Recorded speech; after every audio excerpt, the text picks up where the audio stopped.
how to make banana bread tutorial.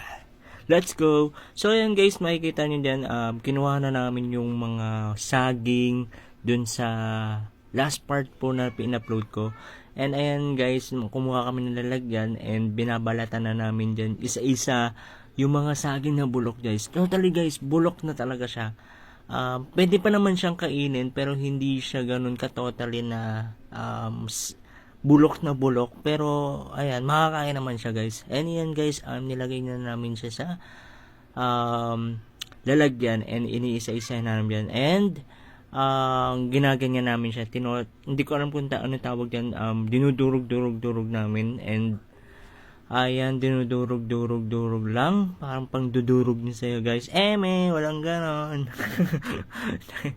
So ayan guys, habang dinudurog-durog namin dyan, and makikita nyo na dapat pino guys. Pino yung pag-aano nyo. Ayan, nakita nyo naman yan guys.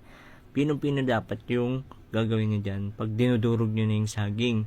And any saging naman yan guys, yan, nilagay na namin ng egg and 2 eggs. Yan, para magsama-sama yung lasa niya and mag-form siya mamaya ng medyo hindi ko alam kung anong tawag doon. Basta magkaroon ng ano siya, mag-stick or yan yung para lumapot guys. And guys, hindi ko kasi alam yung ano niyan eh. Hindi ako yung nagluto.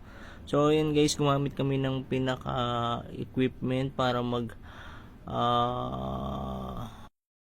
so yun guys, pinaikot-ikot ka na, and lalagyan na meron lang ganun. Nilagyan na ng asukal guys. Depende sa inyo guys kung paano nyo titimplahan ng gaano katamis or tama lang.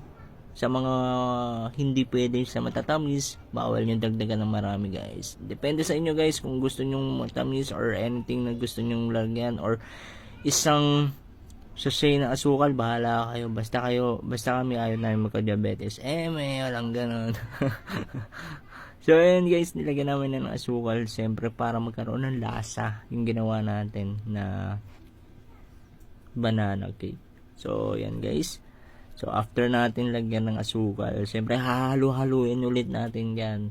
Papaikot-paikutin natin yan gaya ng papaikot. So siyempre nilagyan natin ng mantika guys, siyempre para hindi siya kumapit, hindi siya ganun ka sticky dun sa paglulutuan natin mamaya. And ayan guys, halu-haluin din yan, babalik natin. And ayan, depende sa inyo guys kung gaano gusto nyo consistency doon sa magiging bread ano nyo.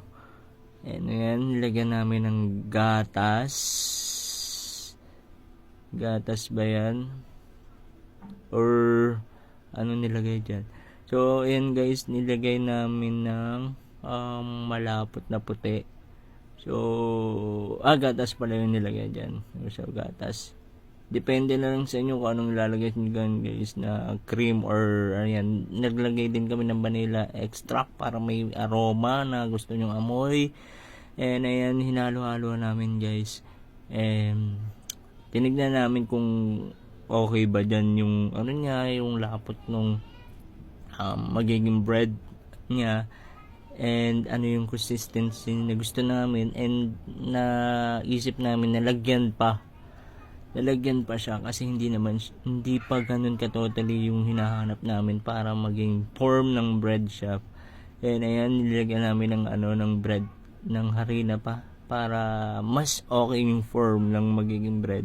And ayan guys, kung sa mga nakapanood po ng video ko na yan, makikita nyo kung ano yung resulta na nangyari dun sa bulok na saging tapos naging bread, banana bread. So ayan guys, kung bago ka pa lang dito sa aking TikTok, don't forget to follow guys and more content. Kung nagustuhan nyo naman yung video na to guys, and bago ka pa lang, don't forget to follow me and more content kung nagustuhan nyo to. Kapag nag-trending to, ganito na lang yung ganito na lang yung video natin guys. Kahit tumaba tayo, kahit mukbang tayo ng marami yan guys. So yun guys, and maraming pong salamat. Panoodin nyo lang yung